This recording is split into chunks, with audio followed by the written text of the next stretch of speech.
हिंदू पंचांगानुसार दर महिन्यात 2 चतुर्थी येते, विनायक चतुर्थी आणि संकष्टी चतुर्थी.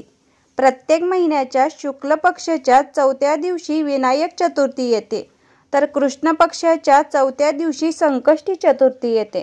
संकष्टी चतुर्थीच्या दिवशी व्रतपूजन आणि कथा आरती करण्याचे महत्त्व आहे. हिंदू पंचांगानुसार यंदा ज्येष्ठ महिन्यातील कृष्ण पक्षाची ही तिथी 25 जून 2024 रोजी आहे. हा दिवस मंगळवार असल्याने याला अंगारक संकष्ट चतुर्थी म्हणून साजरी केली जाईल. या दिवशी गणपतीची पूजा करण्याचा मुहूर्त दुपारी 2:43 ते 3:39 पर्यंत आहे. या व्यतिरिक्त अजून 2 शुभ मुहूर्त आहेत. पहिला संधिप्रकाश मुहूर्त 25 जून रोजी संध्याकाळी 7:21 ते 7:42 पर्यंत आहे. यानंतर रात्री उशिरा 12:04 ते 12:44 पर्यंत निशिता मुहूर्त सुरू होईल. चंद्रोदय वेळ रात्री 10:05. संकष्टी चतुर्थी महत्त्व.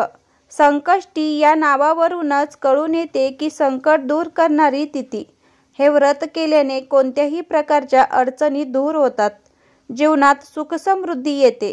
हे व्रत पाळणाऱ्याला चांगली बुद्धी आणि जीवनात सुख प्राप्त होते. अंगारकी संकष्टी चतुर्थी 2024. संकष्टी चतुर्थी मंगळवारी आली तर तिला खूप मान्यता दिली जाते. तिला अंगारकी संकष्टी चतुर्थी म्हणतात. सर्व संकष्टी चतुर्थीमध्ये याला विशेष महत्त्व दिले जाते. मराठी संस्कृतीच्या अनुयायांसाठी या दिवसाचे खूप महत्त्व आहे. महाराष्ट्रात अंगारकी चतुर्थीच्या दिवशी गणेशाच्या मंदिरात विशेष व्यवस्था केली जाते. अंगारकी हा संस्कृत मूळचा शब्द आहे, ज्याचा अर्थ जळलेल्या कोळशासारखा लाल असा होतो. हिंदू भाविकांसाठी अशी ठाम श्रद्धा आहे की भगवान गणेशाची उपासना केल्याने त्यांच्या सर्व मनोकामना पूर्ण होतात. अंगारकी संकष्टी चतुर्थी पूजा विधी. श्री गणेश चतुर्थीच्या दिवशी सकाळी लवकर उठून स्नान करून सूर्याला जल अर्पण करावे. यानंतर घरातील, मंदिरातील गणेश मूर्तीला गंगाजल आणि मधाने स्वच्छ करावी. सिंदूर, दुर्वा, फुले, तांदूळ, फळे, जनेयू, प्रसाद इत्यादी वस्तू पूजेसाठी गोळा कराव्यात. धूपदीप लावावे.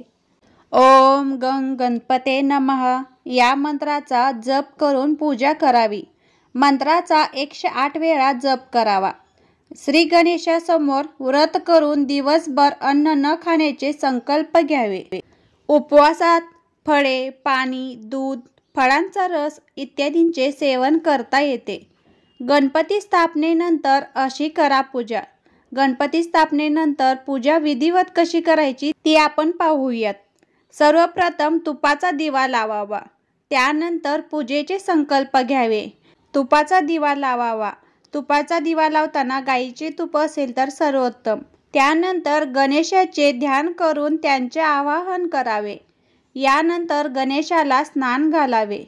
प्रथम पाण्याने, नंतर पंचामृत, दूध, दही, तूप, मध आणि साखर यांचे मिश्रण केलेले पंचामृत आणि पुन्हा शुद्ध पाण्याने स्नान करावे.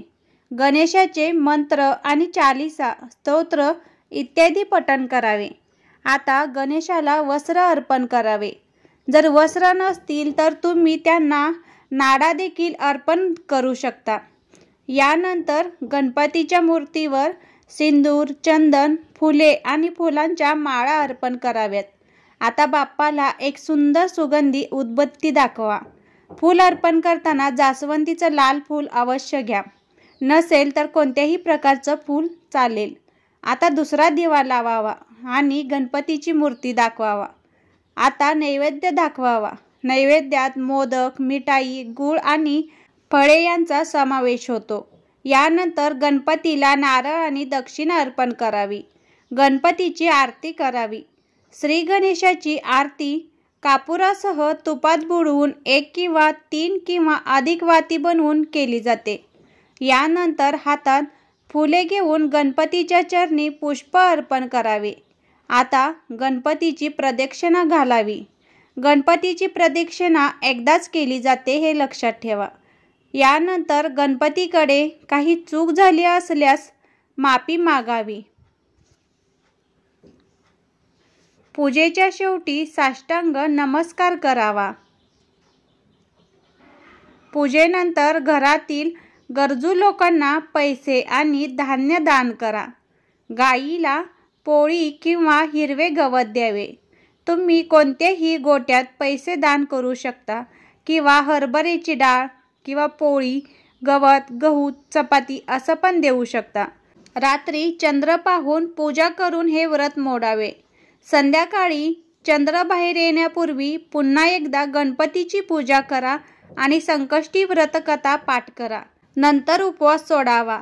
मी अंगारकी संकष्ट चतुर्थीची पण कथा अपलोड केली आहे, नक्की पहा. व्हिडिओ पाहिल्याबद्दल धन्यवाद आणि सर्वांना अंगारकी संकष्टी चतुर्थीच्या हार्दिक शुभेच्छा. वक्रतुंड महाकाय सूर्यकोटी समप्रभा निर्विघ्नं कुरु मे देव सर्वकार्येषु सर्वदा. गणपती बाप्पा मोरया. मंगलमूर्ती मोरया.